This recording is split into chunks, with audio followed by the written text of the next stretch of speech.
I wonder now how long it would take somebody to become a household name. Zyme is the absolute, undisputed, crown champion of, yo, do you know such and such? No.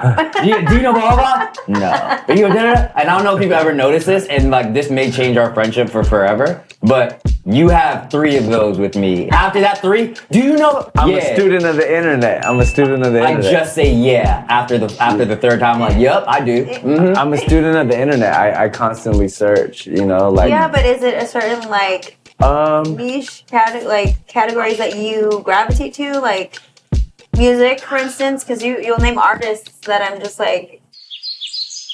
I mean, I definitely study a lot of music. But not necessarily that. It's just like stuff that interests me, and I'm interested in a lot. So that does give you a very wide span of things that you know about that other people don't. But how many of those things do you think are put there by social media or things like? Because who is it? Exactly. You and I talked about the dude a million times. The AI algorithm knows where. There you go. Do you know who is? Okay, so he's this rapper. I didn't really know who he was at first, and he just kept popping up on my feed until like I was forced to know him. I was just seeing him, and I'm like, how did he get there? So yeah. But I feel like there's that, and then there's the people who actually do it. You know who Stunner Man is? Hey, we're just here to give you the best thing you ever seen. Stunner Man? Yeah. Listen to me, hey, say go, mayor, go, mayor, go, mayor. This guy? Yeah. So I just started seeing his stuff because other of my friends had it and clicked on it like he's the real deal. His music is dope. And I'm like, all right, cool. I'm glad that was a suggestion because the people in my circle knew who he was. And I'm like, yo, Stunning Man is on some dope stuff. As opposed to whoever, what's his name?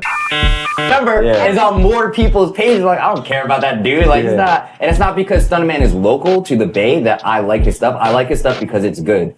I don't even know what's his face. Like, nor do I care to. And that's the thing. Yeah, and then that's the crazy thing too, because it's now like with the internet, you know, like, and just social media, you like the algorithm, you might click on something and then somebody just happens to do these trolling videos or knows how to manipulate social media in a way that they're going to force themselves onto your shit. And it's a very interesting space because gonna try and do their best to help a million followers. I know you better get out of my face! Out of my face! Out of my face! Okay, they might have a bunch of followers, but then they don't build a community around the music that they're doing. They're just viral for that moment, and then they go do a show, and 5 people show up, and it's like, sometimes this doesn't translate. So it's like, that's where it's like weird with social media, because it's like, yeah, you might have Anna from South Dakota who has like 10 million followers for doing yoga. But like, if she was to go like around the world and teach yoga, is that same gonna translate into like an audience? Is it gonna come across like that? So it's like, and that's what's weird, because it's like you might have somebody who has 10 million followers, but they can't do that. But then you might have somebody who has like 10,000 followers and they're doing a nationwide tour and selling the shit out because they just connect with their audience in a different way. It's still the thing, like, and you said it multiple times, 10 million followers, 10,000 followers. It's like, now it's a quantifiable number. Your followers equates to your value. Yeah. Oh my God, who's this one? And she's tweeted me about 15 times. She starts atting NBC and Jimmy Fallon. I'm going, why is she stirring up trouble? How many followers? 23, ignore it, don't worry about it, right? It was a weird thing, like, when I had to do it for certain reasons, like for work reasons, but my personal Instagram is private, but it kind of says what it is up top. It's just like, this is my photo album for me, but y'all can look if y'all want to. So it's not like, oh, this is my this and that, and I'm flexing and all the rest of this stuff, but like, it's just my photos. So when I had to put it on private, I realized that I kind of liked it that way. Like, I have other things that I want to show people that I need to be public for work. But it's like, I do like having my little corner of stuff. And when people request me, like, I gotta know what it is or who it is that they are. And I'm smiling right now because I have my aunt who's been requesting me on Instagram, and I will not accept that request. She talks way too much. Shout out Zena. But do you hamper yourself by lessening the amount of followers you could have because your stuff is private? Like, why does the number of followers you have dictate that? And then now you can use AI to get you to up your followers. It makes more people want to follow you. So it kind of snowballs upwards. Yeah. Someone always trying to ice skate uphill. So it's like using AI for something like getting your message, even something positive out there. You are looking for more followers, right? Buying followers now is something that translates from a social currency into actual currency. And then there's AI. There's AI accounts that will comment on your shit. Like you could buy like an AI like set of bots that will go and comment on your posts, and you can actually like program them to be like positive or negative comments, so it looks real. And it's exactly. I feel like it's cheating. You know. That's what we live in. Like I saw that firsthand. Like I saw some influencers that had like, 50,000 followers, and they were getting like free food and on the house, and like the owner of the restaurant was giving them like hella love just because they were posting about his restaurant. But who knows who's really watching that? Like, and it's like weird. People just see high numbers and just like you said, like they just assume value within that. You look really pretty. Therefore, I have value? No. But little do they know, maybe the person with 1,000 followers is way more valuable, knows way more talented, could do way more. Like, and it's just, they just might not know how to flip the algorithm to work for them, or they just don't buy the fake followers. Oh my god, I got all of the followers in 10 minutes, guys. It's so crazy. There's when it comes to, I'm just trying to, there's no way I can get around this quote, and it irks me for so many reasons. Jesus only had 12 followers. I love that. It's just It's like inspirational. You gotta realize that's a completely different point in time. Shady, right? I got 12 followers. I saying you're Jesus? No, not but I got 12 followers. But no, I'm not saying I'm Jesus. I'm just saying I have 12 followers, and that quote is actually inspirational. I actually like that quote. A follower, a supporter, fan, So a follower is more like a fan then. Yeah, like if I put out something, I'm like, hey, like come to this event. I'm throwing this event. Are you gonna show up? Yeah. Okay. Even though I do expect my friends to show up to that too, but I don't know, like.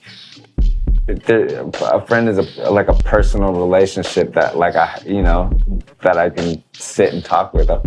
Then there's people that I want to support me, but I don't look at supporters and followers as like anything that's beneath me or anything. Anyways, I just look at it in a way as like they're supporting my art. So like I used to do my introductions on YouTube, like, hey, my family, friends, and fans, and then all of a sudden I took out the word fans because I started to feel that way too. I'm like, oh, these people are probably like, I don't want to feel like a fan. I want to feel like a friend, So then they're took family. that out. Family.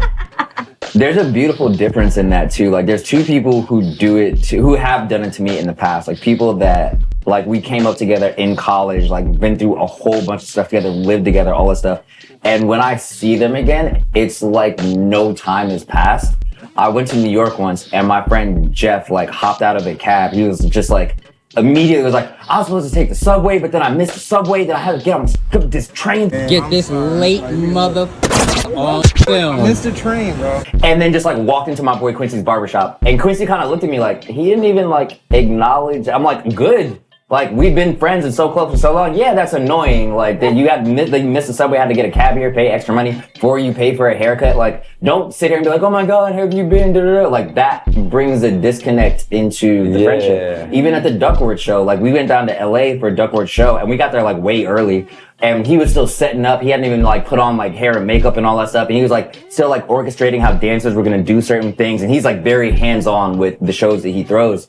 And so he just like, I just like walked up to him and he's on the steps. He was like, what's up, bro? Hey, DJ, this and that, blah, blah, blah. Yo, this and that, da, da, da. And then went somewhere else and then came back to me and then went somewhere else. I'm like, dude, I get it. You're going, the show's starting in like 45 minutes, like do your thing. Yeah. And then everybody else was like, wow, that was a bit rude. And I was like, why is that rude? I understand that he has a very big night tonight, so let him do his thing. Like, he knows that I was there. Yeah. That's all that needs to be said. Like, and I love those kind of like personal relationships. Like, you don't get that with just followers. Like, nobody's gonna check on you and be like, hey, what's up? Like, when they do that, that's a friend. And Storm was the with the backpack, and he would know where all the parties were. There's no way you can see us in that. Bet? See what? Huh? Remember when he used to have the backpack and the green hat? Yeah. And he would tell us where all the parties were? Yeah. I think he knows what he's doing. Yeah, because a lot of the followers that you might have, they're just watching you anyways. Right. You know, they're not invested, like, Yeah. and it's crazy, and it's like, how can you even expect them to be invested when there's so much on the timeline, so much shit going on, I will so say, I'm very invested. I'm a follower of Oliver. He's like this kid that, well, I call him a kid. He's 29, but to me, that's a kid. He sold everything, was to work at a tire shop, and he decided he's going to buy a sailboat and sail across from Oregon to Hawaii. And I have to say, I am fully invested. He's part of my day. I have to check on him. Oh, we were checking on him okay. when we took a break. She was like, yo, where's he at right now? Just so everybody knows, right now he's currently like off the coast of the United States, halfway to Hawaii. I did it. I did it. We've been talking about like the dark side of AI a lot. What on the light side, what are some of the cool things that you guys have seen come of AI that you're like, wow, that's like really impressive? I'll start. I actually really liked when all the characters that you grew up on came out with the grills and the chains. Oh yeah. I did a bunch of those on that. Yeah. I wish I thought of that. That is, and see, and that's, here's a good thing. It's like you have a lot of geniuses out there that they're still geniuses, but they might not have the talent to do things. And then it's like you take that genius idea and you like create something that's culture shifting. Yeah. When it comes to AI, not to bring it back to the negative, but it was one of the most important things when I started thinking about this and coming up with this idea. When you have these people now that you just see, maybe not even randomly on Instagram or whatever, TikTok or what have you, it comes back to this quote, and it's a bone-chilling quote from The Incredibles that I feel like people are doing on social media. Syndrome says, everyone can be super. And when everyone's super, no one will be. No one will be. So everybody now has a voice and has a platform, and now it's like nobody's special. You find something you like sometimes just by happenstance or just by accident or just by, oh, yo, let me show you this. Like, I wouldn't have known about Oliver if you hadn't have showed me. Yeah. So it's like, now I know this person's done this amazing thing and is going on this journey because you saw it somewhere. So it's like that kind of stuff is so just mushed under all the nonsense. Like, how many posts did you look at that day before you saw Oliver's thing? Oh god, I was doom scrolling. And Exactly. Saw him, I was like, Doom scrolling. It has a negative connotation. It even has a name. Yeah, exactly. And it's like there's just so much out there. It becomes so painstaking to have something that sticks out. Like, oh, you have to have a following. Just how do you get that following in the first place? How do you get somebody to notice? See, and that's up too, because imagine the trauma, like mentally that's doing to kids growing up. And it's like you don't feel special because your post gets 50 likes, or it's like you might have 100 followers. So it's like you feel like you're not valuable. And it's like we put way too much value on the number of the followers that can easily be manipulated than putting the value on the qualities of the person or the talent of the actual person, as opposed to like you see something with 75,000, 100,000, 7 million, and it could be a turd, but it has 7 million followers, so that's the dopest turd that's out right now. And it's like Mr. Hanky, is that his name? Yeah, Mr. Hanky, yeah. That's the dopest Mr. Hanky. He's got Mr. Hanky got a 7 million followers, and it's a turd with 7 million followers, but people see that and they're like, yo, this must be the thing. This must be cool. This must be working. And it's like you can manipulate that, but you can't fake talent. You can't fake genuine, connection. You can't fake realness. You can't fake authenticity. Message.